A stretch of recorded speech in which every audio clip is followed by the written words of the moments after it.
We're live. Hello, everybody. Welcome to MHTV. We're really pleased to have you with us tonight. Tonight, we're going to be talking to a fantastic person I think you'll find really interesting. I won't introduce her. I'll let her do that. But if you want to join in, if you want to ask questions, which you're more than welcome to do, there's ways that you can do that. And I'll hand over to Dave so that he can tell you how to do that. I thought I was going to be the fantastic person then, Nicky. Got to earn it. Oh, yeah. Hi, everyone. Great to see you all tonight. Obviously, I am here to do social media again tonight, and you've got a couple of ways that you can join in. The first is over on Twitter. All you need to do is use the hashtag MHTV. I'll be searching for that hashtag, and I'll bring in any of the conversations that I can pick up online. The other way you can join in, obviously, is where you're watching us on Facebook Live. Just head to the right. You've got the panel to comment on the right side. If you want to put any comments or questions in there for Cara or for Nicky, and then obviously can bring them into the conversation. Without further ado, straight back to Nicky. Yeah, and I also got to say, it's International Women's Day. So if you are an international woman, it is your day today. Yeah, happy day. And do take time to value yourself and your colleagues and say thank you and hello and give yourself a hug and do all those things that maybe sometimes we don't always remember to do. So before we get started, I would like you very much to welcome Cara. Cara, can you tell us a little bit about yourself? Hello, I'm Cara. I am a mental health nurse by background and also a qualified children's cognitive behavioural therapist. With my sort of non-clinical hat on, I am like a mental health campaigner, and I do a lot of stuff around eating disorders and bipolar disorder and just sort of general mental health and well-being. And I've also written 2 books which are self-help books. One is for people with eating disorders and one is also for people with bipolar disorder, and there are 2 more coming out in the future about OCD and about anxiety. Nice. It's very impressive, actually. I'm like really pleased that you're with us today, but also slightly intimidated. So we will just get on. First, you can tell us a little bit about how you got to where you are now, because you've had a really interesting sort of journey. So perhaps you can tell us a little bit about that. Yeah, so clinically, I was diagnosed with an eating disorder in my sort of early teens and with depression, and ended up having an inpatient admission for a while on an adolescent unit. And there were nurses there that I just thought were like the most amazing people in the world. And that was kind of what led to me training to be a mental health nurse in the end, because I just was really like inspired by the people that looked after me. And I realized that I'm quite privileged in this, but I had a really positive experience of hospital and mental health care, and I generally have across sort of like the majority of my life, really. So that was how I ended up going down the route of doing my mental health nursing. And I've always worked with children since I worked with adults for about a year, and then ever since I've worked with children. And I've also had really positive experiences of therapy. And in nursing, you know, you kind of, when you move up the ladder, you kind of go in one of 2 directions. You either go like management or you go like specialism. And I just didn't ever see myself as someone who would sit in a sort of manager's role. So that's why I went and did some more sort of specialist training in that area, and I now work as a CBT therapist in a child and adolescent mental health service. And then my other sort of route was that I started volunteering for Time to Change, who were like a mental health campaign that ran for about 10 years that sadly got defunded last year. That were like an anti-stigma campaign, and I started working for them on the children and young people's team, going into like schools and youth groups and places like that, sharing my sort of my own experiences of mental health and mental illness. And eventually those 2 things just kind of started running concurrently. So now those 2 things were very separate before, and I was very private about my sort of voluntary roles previously, but now those 2 things are like really open together. So like my work sometimes asks me to do talks about like what it's like to have an eating disorder and things like that, to like other clinicians in my team and things like that. And then with regards to my book, so I did a lot of journaling while I was in treatment, and I found it really valuable. And people used to comment on it on social media and say that the resources were really helpful. So I just put it all together and thought I'll just see what happens, and it ended up just being really successful. So they've now turned it into a series. So there's going to be at least 4 now in the series, but potentially more down the line. And that's amazing. And I think, you know, just sort of cycling back to a part where you were saying, you know, you were describing at one point you were sort of going around the country talking about your experience of mental distress and experience of care and all those sorts of things, but not really talking about it at work. What was going on there? So I think I had quite a lot of sort of like internalized stigma around that sort of thing, but also I did find, so like when I got my first job in the NHS as a support worker, going back many years ago now, I was told that actually you're probably never going to be able to work in CAMS because you've had your own mental health difficulties, and actually you're probably never going to be able to be a nurse. And this was by like a doctor in occupational health, so somebody who should, in theory, know better than that. So I sort of really internalized that straight away. And I'm sure anyone who works in mental health will know that sometimes much of the stigma comes from the people that work in it, not just from the people outside of it. And I would hear people make really awful comments about people with eating disorders and things like that, and then I just thought, I can't tolerate the idea of anyone finding out that like I have experience in this area, because it will make them think differently of me professionally, maybe, or people will think I'm not competent or safe to do my job and all these sort of things. So I think I just really internalized like a lot of those messages that I was getting from sort of the outside world about it. I think for me that would always be my fear. That fear of someone thinking that I wasn't good at my job, which is the least of your big problems, isn't it, if that's actually the case? But I think it depends where you get your sort of sense of identity or strength from, doesn't it? And it makes a really big difference. So how did you turn that around? How did you get to a stage where you sort of like were able to bring those two sort of sides of your experience together? Because that's what makes it so valuable, isn't it, I think? Yeah, so I started writing anonymously for like a few different blogs and things like that, and they started getting quite a good reception. And then I started to feel a bit more confident like attaching my face and my name to it, and again, like it was just really well received, and there were a lot of people saying that they thought it was like really valuable to see somebody, particularly like a professional, talking about having those kind of experiences. And then I think, I don't know, I kind of just started to not really feel ashamed of it anymore. So I didn't mind talking about it. And then the more I talked about it, the more people wanted me to talk about it, because they were seeing that it was really valuable. And there was potentially, learning that could come from it, from other people in the service and things like that. And also, there's been a couple of times where I've had to have sort of relatively long episodes of sickness. And because people in my work have already known in advance what my difficulties are, that's not been difficult. I've just been able to approach them and say, actually, this is going on for me at the moment. This is the kind of support I need. And I think that's made me feel a bit more confident about it as well, because if you're keeping stuff like that a secret, it's then really difficult to be able to ask for support from it if nobody knows about it. So that was really helpful, and I think the response that I've had from like my managers and things has just made me feel a bit more confident in that, because they've always been really like accepting and really helpful. And it's really exciting, this sort of like seeing you find your voice and you using it not just for yourself but for other people as well. How did you saying you started blogging, but how did you suddenly realize actually I'm good at this? I don't know. And I think so I've always been like a writer, even since I was little. I've always kept like journals and books and things like that. Like I remember my mum said to me when my book got published, she was like, I thought you were going to publish a book from when you were like 5, because you were just writing all the time. So like no one was like surprised by it. I was a bit surprised by it, but like other people didn't appear to be so much.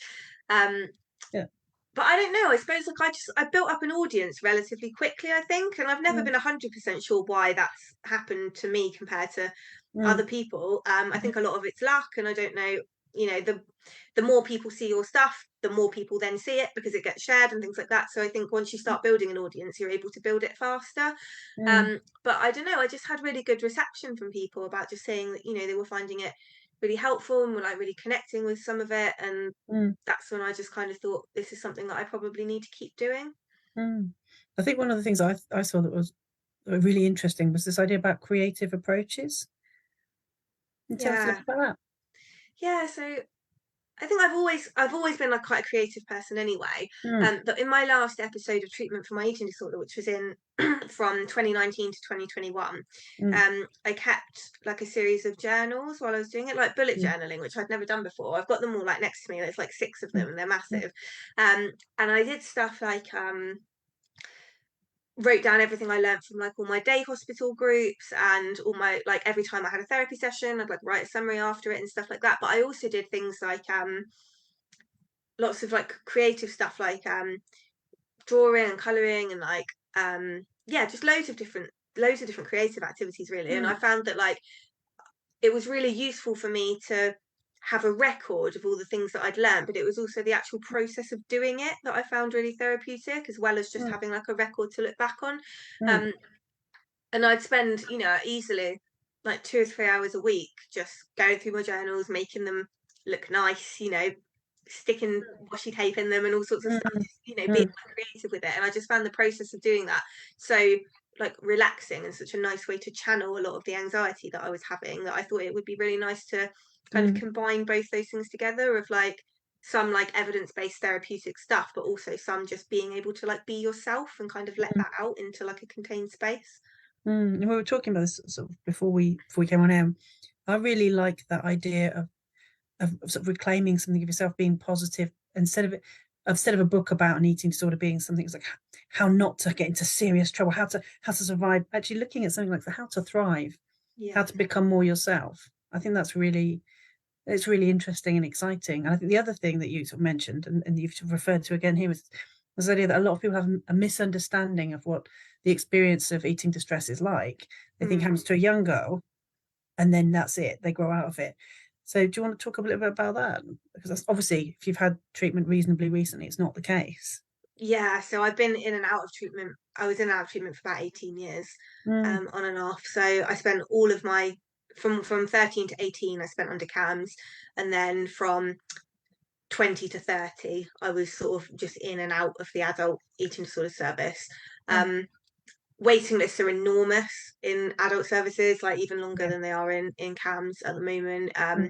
The provision just isn't there, and the need is just growing like year on year on year, especially since COVID. Like the rates of people with like eating disorders are just like astronomical since COVID has happened. And I think because there is like a misconception that it's sort of like a teenage girl's illness, the research and the funding and all those sort of things just isn't happening where it needs to, and that just means by proxy people aren't just able to get the support that they need once they sort of turn into adulthood, unless they're really severely unwell. And that was like my experience. So I asked for a referral in at the start of 2019, and they just rejected it straight away because I wasn't underweight, even though I'd been there 3 times before.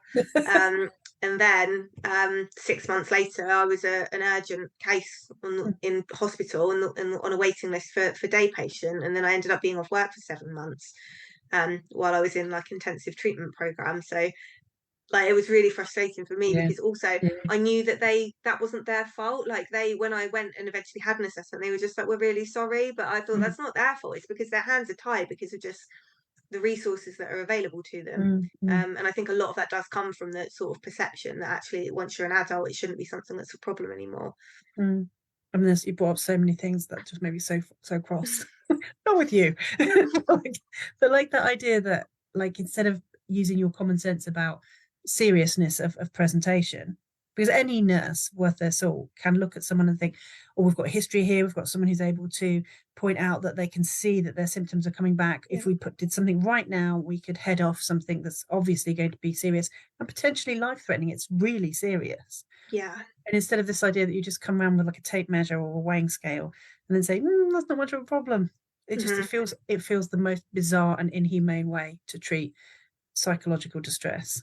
Yeah, it's really and when everybody knows, knows that emotional distress is not related to weight and risk is not related to the size of someone's waistband. It just is like it's like saying what's your favorite color. No, that's the wrong color. You don't get treatment. It makes no sense at all. Yeah. And as well, I remember the first time this happened to somebody I was working with. It was in the 90s, and I thought this is ridiculous. And I just assumed that people would just say, "Oh no, it is ridiculous. I don't know how this happened." To stop doing it. Yeah. The fact that it's alive and kicking as a referral experience is appalling. Yeah, it's a real postcode lottery as well. Like I live very close to my local treatment clinic, and that is also one of the only day patient clinics in the country. When actually we know there's loads of evidence that says day patient is one of the most effective forms of treatment, because it prevents people going into hospital, supports people post-hospital, coming out back into the community, like really helps people like reduce relapse rates and things like that. But those provisions just don't really exist anywhere. It's getting worrying, especially if you present with more than one diagnosis. Like, but that's not what the form is designed for. Like, Yeah. no, we've only got one box, but you have two problems. So Yeah. how has that been for you, sort of negotiating between the different types of experience and service? It's been so the eating disorder service have actually been really good, and they've just been like, look, we can see you've got this diagnosis, but at the moment your bipolar is relatively well managed, so let us know if that changes. But when I've been under the community like mental health services before, they've very categorically been like, we're not going to talk to you about your eating disorder because that's not where our knowledge lies. So if you want to talk to someone about it, you need to go back to them, but that's not what this space is for. And that's really difficult because it's like, if I'm under a CMHT, I'm not there for therapy for my eating disorder, but I might still want somebody to just be like, I'm really sorry that that's going on for you. That sounds really difficult, rather than just shutting me down as soon as it feels like something. But surely, I like, kind of want to bring anxiety exists across more than one diagnosis, right? Yeah, absolutely. Absolutely. I wonder like, if people are scared of I think that. And I think it's because, I don't know, my experience, I suppose, of like my training. I mean, I qualified as a nurse about 6 years. Yeah, I'm just about to revalidate again, so 6 years ago. And there was, I had, I think, 2 hours teaching about eating disorders in my whole undergrad 3 years degree. And I know that that's true, you know, of like medics and things like that. And it makes people feel like they're de-skilled in being able to. And it's like, you know, I wasn't asking anyone to treat my eating disorder. I just wanted someone to kind of validate that it was really difficult and to give me like a space to talk about it. And I think people feel, because there is this perception that eating disorders are really specialized, which they are, and they're very complex, but that doesn't mean you shouldn't be able to even share that person you're talking to is distressed. Because if you're a mental health nurse, you should have those skills to be able to sit with someone when they're distressed, even if you don't know the ins and outs of why. I think as well, with the sort of like new curriculum, which is so physical health skills based, I think there's less and less space for therapeutic working for nurses, for mental health nurses. And I wonder if that, which kills me, how can you come out as a mental health nurse and not have even basic kind of counselling and listening skills? I find that quite a sad and worrying thing. It's getting really diluted, mental health nursing, I think. Agree. So when did you realise that, you know, you were also sort of facing and living with sort of bipolar illness as well? So when I was in hospital when I was a teenager, I didn't know this at the time. I've only seen it in paperwork subsequently. There was sort of a bit of a question mark around it, but I think there was so much else going on at the time that there was just a bit of like a watch and wait sort of thing. But I think because predominantly it's been like depressive episodes that I've really struggled with. I was just diagnosed with like a recurrent depressive disorder, and it wasn't until the sort of the hypomanic and the manic episodes started getting like more pronounced and more prolonged in terms of how long they were lasting for, that happened. So I got my GP referred me to a psychiatrist in the CMHT who did an assessment that said there's actually a lot of indicators here that that's probably the case, but because you're not actively in any sort of episode right now, it's probably not sensible of us to make a diagnosis, because obviously it is like lifelong and it's serious and it changes potentially what your treatment options are and things like that. So we probably need to just wait and see what happens. But if anything does happen, come back. And then about maybe 2 months later, I had a manic episode and got referred back in, and then they just made a diagnosis like on the spot there. But so I was 15 when it was sort of raised as maybe an issue, in 25 when I got the diagnosis. So a very different picture from eating disorder then. Yeah, really different. And do you feel that was a pattern that happens for a lot of people, that's long, slow diagnosis around bipolar? I think the average wait time is about 10 years, from what I've read, so it's not certainly not unusual. And yeah, I mean, obviously it's hard when people are teenagers and there's other stuff going on as well to be able to pick that out. So I certainly don't begrudge like it not being identified then, but I do kind of look back and think actually probably my sort of early 20s could have been really different if I'd have had the right sort of medication to be able to be functioning a little bit better, because I was just really, really chronically depressed for huge periods of time then. And when I got my diagnosis, I was off uni for about 3 months to sort of like recover from that episode and then get settled on new medication and things like that. And that's frustrating, I think, because I just thought there's definitely enough signs here that this could probably have happened 4 or 5 years ago than it has now. It's really hard, isn't it? There's a couple of questions coming through. Are you okay if we start? Yeah. We're taking our life in our hands, but why not go for it? I can see Alfonso's there. Hello, saying love about life. It is nice to be about life. And Vanessa, who unfortunately can't join us tonight, has said internalized stigma is such a massive issue amongst mental health professionals. How do we change this? That's for you, by the way. My job is great. I just read them out and then I look to you to solve them. I think it probably starts as soon as people start working in mental health services, and about the language that we use as professionals around different sort of difficulties. So I would say probably, so I've been in the NHS for 13 or 14 years now. And I would say, I don't know whether it's just because I work in like a different sort of setting now, but the language around eating disorders has got significantly better in that time. But language around things like personality disorders is still appalling, I think, in a lot of places. So I think we probably just need to look inwards at, you know, are we challenging our colleagues enough when they're making comments that aren't appropriate like that? And actually, what are people being taught? So like just after I got my bipolar diagnosis, I was at uni, and it was in a lecture with all the cohorts, all the branches of nursing, but being taught about mental health. And one of the lecturers said bipolar disorder is the cancer of mental illness. And I think what he was trying to say was that it's one of the most sort of like enduring and serious mental illnesses. But obviously, as someone who's just been diagnosed with it, I was just like, oh, that feels really horrible, actually, that you've just said that.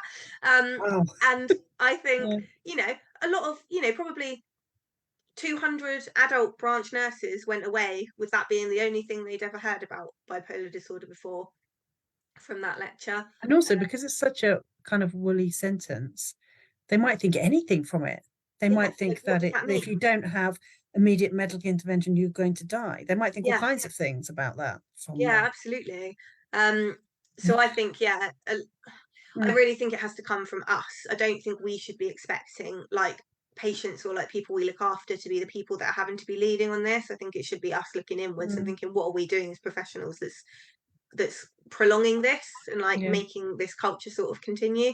I think it's something that will take a very long time to change. I know there's like a lot of talk, isn't there, about changing like the terminology around personality disorders and things like that, but I think we can do that. But if we're still as professionals not actually tackling the stigma that underlies that, it's just going to carry on through to whatever label we use next. And I think it's not just I don't think it's stigma is not the essential problem. I think it's staff's feelings of helplessness and frustration and feeling overwhelmed and not knowing how to help, and then feeling angry because they don't know what to do, or because they feel like the thing that's happening is outside their control, particularly around personality issues. I think this comes back to saying about like training being diluted and things like that, though, because actually mental illness is really complex, and if people are coming out of their undergrad degrees with just a handful of hours on training of specific mental illnesses, then they are going to feel really de-skilled to then go and start working with people who are really complex and really unwell. So I think there's a lot of I think it's quite like multifaceted, the things that we should be doing to tackle that. I think as well, the only thing I wasn't going to have an opinion. Why was I kidding? That we look outwardly about all these types of skills. If you learn to listen properly, if you learn to do this, if you learn CBT, then you'll be better. It's like if you're not able to look at yourself and say, the way I'm feeling is angry. I don't want to be angry around somebody who's vulnerable. I don't want to take my anger or my fear and put that on somebody else. Or this is my problem. This isn't their problem. Or I don't have enough staff on the afternoon shift, so I'm going to make some jokes that aren't really jokes. They're passive, aggressive, angry. And then like, just stop that. Like if we can't look into ourselves, if we can't have some sort of self-knowledge, some ability to self-soothe, like adequate kind of protections for like working conditions, proper supervision for young staff members. I mean, those are the things I think that are equally as problematic as staff not being able to manage complex therapeutic requirements. I think there's a lot of stuff too, isn't it? A lot of when did this last person eat or go to the loo? Those things are really important too. And I find it really sad when the harms that we're experiencing as professionals then get put onto vulnerable people. Yeah, that's really difficult, I think. Yeah, but again, that self-stigma is such a complex thing to unpick. Mm. I hope that helped, Vanessa. I hope that was what you were asking. And another one from Unite, talking about, agree that losing day services was a massive step backwards in mental health. I think one of the things I was reading today about Greater Manchester is that they're losing some of their community mental health teams. They're becoming generic health teams. And I I'm saw not that. quite Yeah. sure what that's going to do for people with even basic, let alone complex, but mental health Yeah. needs. And for me, that is such a problem. Yeah, I I agree. really did not like the look of that at all. Everything's just getting scaled back as much as possible, isn't it? It's this idea that if someone is generic, then they're going to know everything. It's like, no, if they're generic, they're going to be an adult nurse. Yes, exactly that. And Yeah. adult nurses are awesome, but not at looking after people with learning disability or children with mental health needs or with complex eating distress. They just can't do that because you can't do everything. Yeah. Oh, don't get me started. I've got another one here from a student saying, how did you learn to blog? How do you do it? That's a good question. How do you do it? Because I was going to say, that seems too simple. I was like, no, actually, I want to know. How do you do it? So you kind of, in terms of like practicalities, you need to find like a website to like host your blog on and things like that. There's lots of free ones. So I use WordPress and I ran it for free for about a year before I started paying for it. I don't monetize it now, but I make money through like my Etsy and my books and stuff like that. So I use that to kind of like supplement it, to like fund it. It's not that expensive if if you want your own domain name and stuff like that. So that's kind of like the practical side of it, is you need to find somewhere to actually host it. I'm not very technical with that sort of stuff at all, but it's actually quite straightforward if you use something like WordPress or things like that. Like my blog's not the most like fancy looking thing in the world. It's quite easy to figure out where you're going. But that's not the most important thing, I don't think, anyway. And then you kind of, so when I started mine, it was initially going to be about what it's like to work as a mental health nurse when you have a mental health problem. And it just never kind of organically went like that. And like I do talk about work on like social media sometimes, but not often. And I don't like, I never self-disclose to my patients at all. One, because I just don't feel very comfortable doing that. And two, also like they're children, so that the power dynamics are obviously quite different anyway. And it just doesn't feel appropriate for me to be telling a child my personal health problems when they've already got their own. But I will share it with like staff and stuff if it feels like it's kind of appropriate at the time. But yeah, it just never kind of worked out like that. So then I just kind of started thinking about, what do I naturally want to talk about in this topic?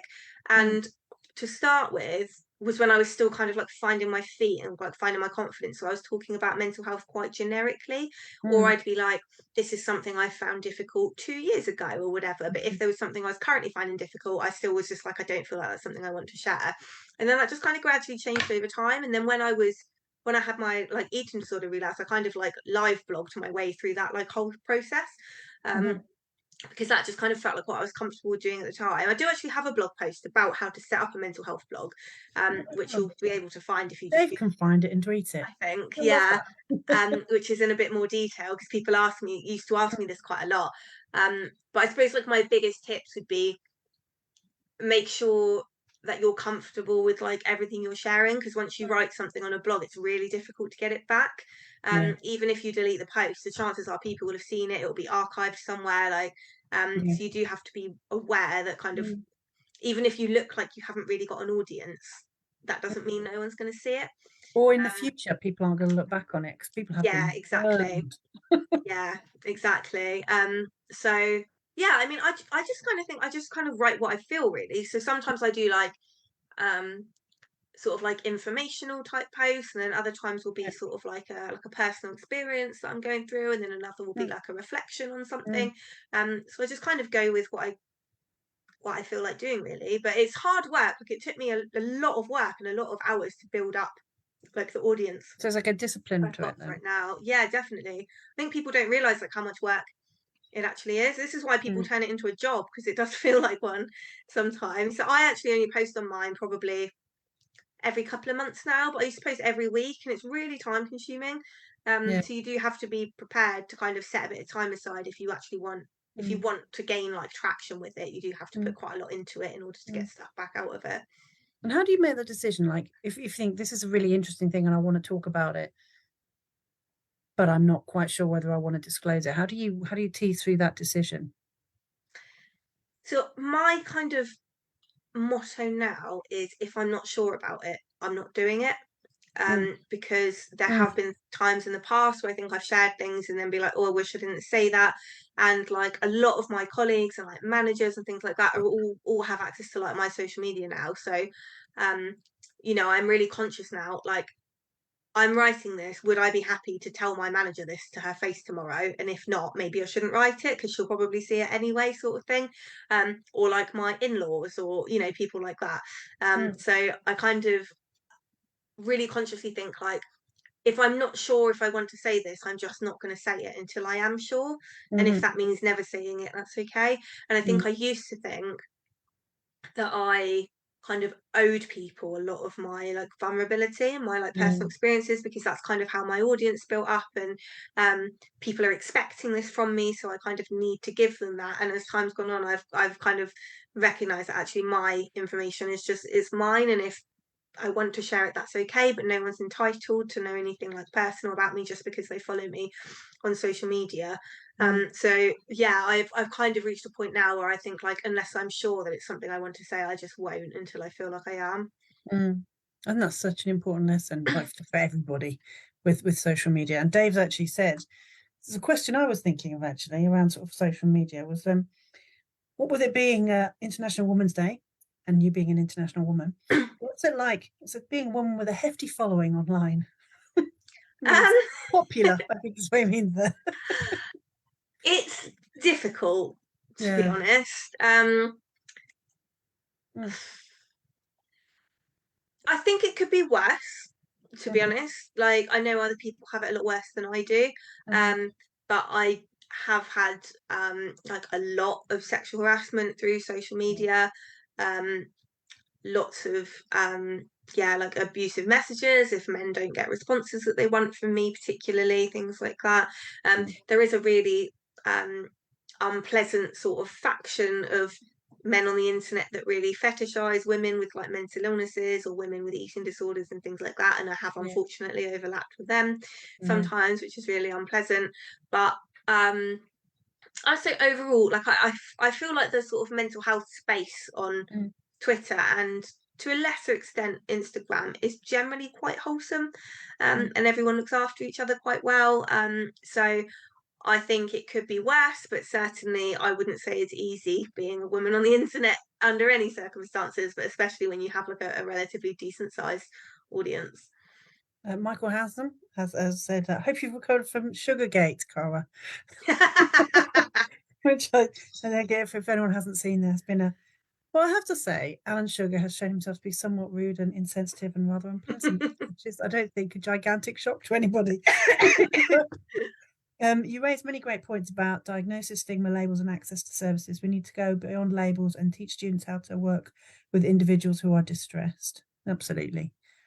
Vanessa said, how can families help supporting someone in recognising that they're developing an eating disorder? How best to broach this topic? That's really tricky. I think it really depends on the age of the person. Obviously with children, you just want to get in there like as early as possible, because early intervention has shown time and time again that has like significant impact on someone's prognosis and like the duration of their illness and things like that. I think it's just about having like really open and honest conversations as soon as you notice, because eating disorders are so sneaky, and they'll do whatever they can do to kind of not get identified and not get picked out. So I think, certainly for parents, you just need to have really like open and honest conversations with your children as soon as you notice that something like that might be a problem, even if it feels like it's uncomfortable and they might not like it, which they probably won't, particularly if they are having eating difficulties. They're probably going to really not like having that addressed. But it's really important for that reason that happens. I think it kind of starts from like really as young as possible in terms of just like the language that you're using around like your own bodies and your own relationship with food and things like that. So, you know, if a child grows up in an environment that feels like it's got quite positive attitudes towards like body image and food and eating and things like that, it's going to be more noticeable if that isn't the case for them anymore. And that means potentially you're going to be able to identify problems easier maybe than in a household where everybody's relationship with food and their bodies is quite negative, which does happen, you know, all over the place. I mean, that's certainly like the environment I grew up in. Yeah, I mean, for me, it's amazing that anybody is able to eat normally in particularly Western society. Yeah, you know, when you've got constant bombarding with diets, and then I don't know if they still got it, but they used to have the Daily Mail sidebar of shame. Yes, I remember that. Celebrities' bodies and then put a ring around them, and it's like, no, she's not got like some kind of physical health problem. It's like if she were to stretch up to a high shelf without that bit of fat there, she'd split open. That's supposed to be there, you know, or like it's horrendous. You know, and it was so bizarre. And I think as well with eating disorders, is one of those sort of health experiences that really is enmeshed with social media. You know, we have the kind of pro-ana websites and that idea that it provided a place for people who were really trying to battle with control issues to be in a place with people reinforcing it to the most dangerous and frightening. I think it's significantly worse with like TikTok and Instagram and stuff now than it was like when I was a teenager. I think it's for young people with like difficulties around their eating stuff now, it's an absolute minefield on social media. And I think as well with the more you have with filters and the more you have with people kind of presenting themselves as an artistic project. Yeah. You know, because it's not, none of it is real. You know, when you sometimes see people's faces move and their filter comes sort of like down here a bit. Yeah. Oh my God, you're like 65, right? No, There's some countries, I want to say maybe in like Scandinavia way, but don't quote me on that, where it's law to make a disclaimer if you've used a filter, or like photo editing on any of your posts. And I think that just should be the case everywhere, because it's so hard to tell nowadays. It's so hard to tell if someone's edited their photos, which, you know, most people are to some extent. And it's not the fact that it's edited, because I think probably most young people do know that photos are edited, but what you see and what you take in through your eyes and what you feel in your heart, I think, do get confused. Even if you know, it's like kind of like advertising happens because it works. Yeah. And if you're advertising something that's not real or not even physically possible, it's not a shock to me that young people or anybody still takes it in and still looks at themselves in the mirror and has really horrible thoughts about themselves. Yeah, really difficult time to be a teenager, I think, at the moment. And you're never going to be able to afford a house, teenagers. It's terrible. Yeah. Honestly, like you couldn't pay me to be a teenager again. It was awful. No. Look at us. We sound like the old woman of the hills. Love that about us. I say this to my kids at work sometimes, though. I'm just like, this is really hard. Like, this is such a hard period of your life. Yeah. You know, anyone will say that, no matter how old they are, will say that being a teenager is really difficult. Yeah. There's a couple more questions, I think, before we start to finish up. One is, if you could change one thing about mental health services today, what would you change? Oh gosh. I know, big question. Thank you, year one. Okay, I'm going to say like an umbrella term, because I think this covers a lot of things, which is money. Because I think if there was more money, we'd have more therapies, we'd have more staff, we'd have more provision, we'd have shorter waiting lists. You know, so I think that if funding was better, that would have a massive knock-on effect to every other area, really. So that's a bit of a cheat of an answer there, but I think that would be my big wish, would just be for us to, I suppose, just to have like more parity with physical health services. Okay. Dave, is there anything that you wanted to ask, because we're obviously going to be coming to the end now? Yeah, I think it's the main thing for me tonight, and I know this sounds a bit of a cop-out, but it's so nice just to sit back and listen to the conversation, especially on International Women's Day, because I think there's plenty of times where men want to kind of like, you know, get in on the conversation, when actually sometimes it's better just to sit back and listen. I think the thing that I was kind of wondering how, and Nicky, you're always better at sort of listening to me sort of ramble on and then have a really good question for me. The Dave whisperer. It's that thing for me, Cara, that, you know, just looking at kind of just some of the tweets that you shared over the last 24 hours, how much you kind of see yourself as being sort of a campaigner in general, and kind of, is it just that you've got a voice and you use it, or is it that you sort of feel that you need to focus it to do particular things?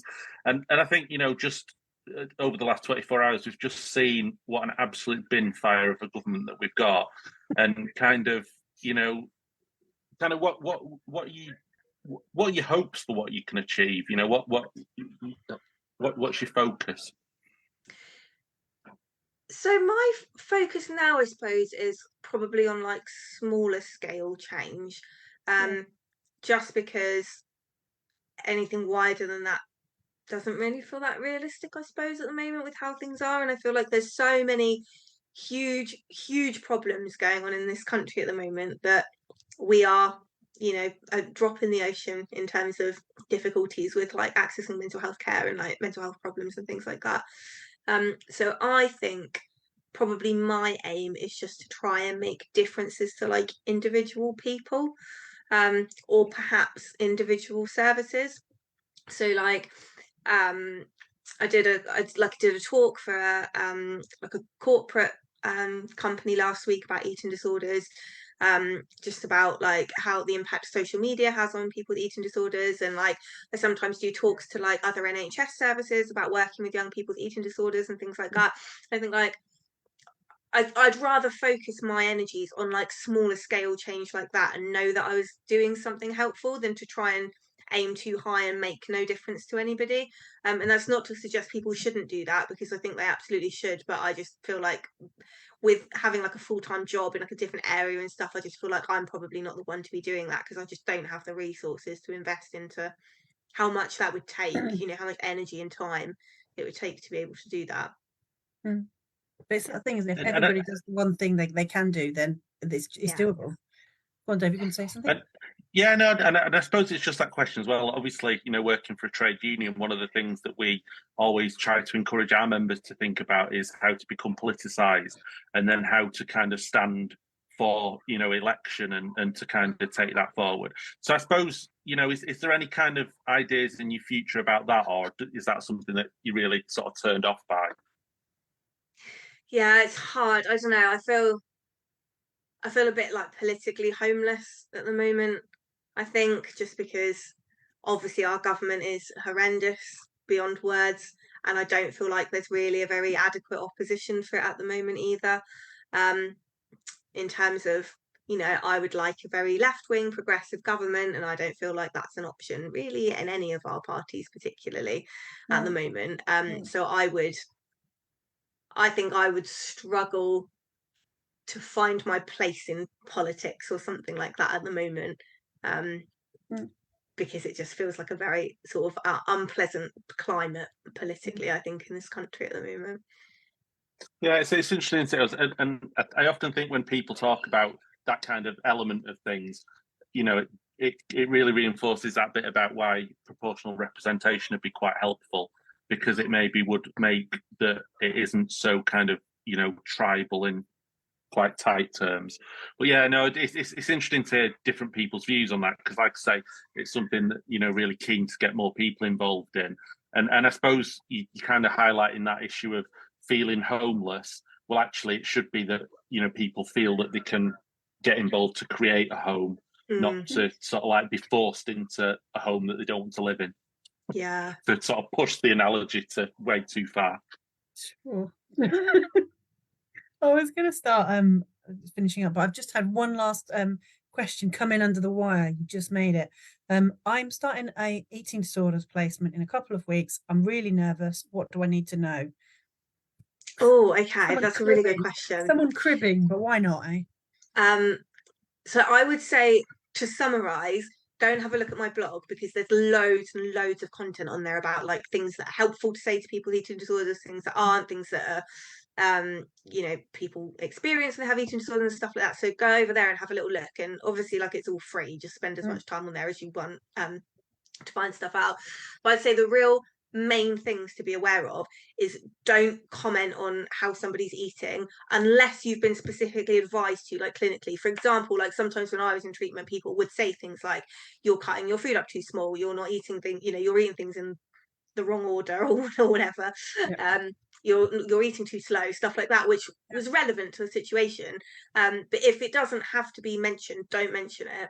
And also just be really mindful about what conversations you're having about like your own relationship with food, because sometimes people in those settings will make really careless comments about diets and having like poor body image and things like that. And whilst that might feel like a way that you can be able to relate to people, being on a diet and having poor body image is not the same as having an eating disorder at all. Like those two things are just not the same. And it's really important, I think, to not try and sort of crowbar your feelings about those sort of things into someone who's in like treatment for a severe eating disorder. And just don't make any comments about their appearance, which kind of is a bit of an obvious one really, but sometimes it sounds obvious but sometimes it's not. So definitely don't say anything like you look well, you look healthy, anything like that. Those are literally like kryptonite to people with an eating disorder. So if you can avoid saying something about how someone looks or how they're eating, try to do that. Absolutely. There's a lot more to somebody than the reason they've had to come into services. You can talk about anything else. Anything. And I think, sorry, I'll just let one last little point and then I'll stop talking. People really lose themselves when they have an eating disorder. It just becomes like literally your entire life. So it's going to be really nice to just help people like learn, kind of try and relearn who they are a little bit again. If you're just asking them a bit about like, actually, what was your life like before you had an eating disorder? What would you like to do when you leave hospital, or I don't know if it's hospital or community placement, what would you like to do when you leave treatment? What are your goals ongoing? What things do you like doing at the moment when you're not here? Things like that. Just try and just find out a bit more about them, because an eating disorder just sucks your entire life up, and it can be really hard to kind of get to the bottom of like who someone is when they're kind of really entrenched in it. Absolutely. We're going to come to the end now. So is there anything, Cara, that you wanted to leave people with? I mean, we've obviously been tweeting blogs out and things like that on the hashtag, the MHTV hashtag on Twitter. So if anyone's watching, please do have a look at those resources, because they are really valuable, as Cara says. So is there anything you'd like to say just as we're finishing up? A couple of things, I suppose. Like, one is that if you are somebody that has like difficulties with your own mental health, try not to be afraid to talk about that at work, or like with, you don't have to share it with your colleagues, but like with your managers and things like that, so that they know how to support you properly. And you're very much not going to be the only one. Like anecdotally, obviously, I would say probably half of people at least that work in mental health services have had their own difficulties with their mental health, probably higher than that. So don't feel like you can't talk about it just because that's the kind of role that you're in. But equally, if you are in that role, be really mindful about the language you're using about mental health and mental illness, because you actually don't know who of your colleagues might have some of those difficulties, and they will internalize that, and you will become someone where they actually think maybe you're not safe for me to share these things with, and actually maybe you're not safe for your patients to be sharing these things with, if that's kind of your attitudes that you have behind closed doors about these kind of mental health problems, whatever it is that they may be. So one, don't be afraid to talk about it if you do have them, but also be really mindful that your colleagues might have their own difficulties, and they are going to be aware of the kind of language you're using around things. And you did mention as well the kind of importance as well, if you're teaching or in a classroom, assume that at least one person in a classroom knows what you're talking about from a personal experience as well. This is not it's not just theory for people, it's lived experience as well. We've had a couple of people who have put smiley faces up around bin fire. So thank you, Michael and Darren, for the love of that term. And I think that brings us to an end quite nicely. So thank you very much for watching and being with us tonight and sharing your questions. Really appreciate it. And huge thanks to the very charismatic Cara for being fabulous and interesting on so many different levels, and also managing a conversation from left field there on proportional representation. Good night, all. Good night. Night.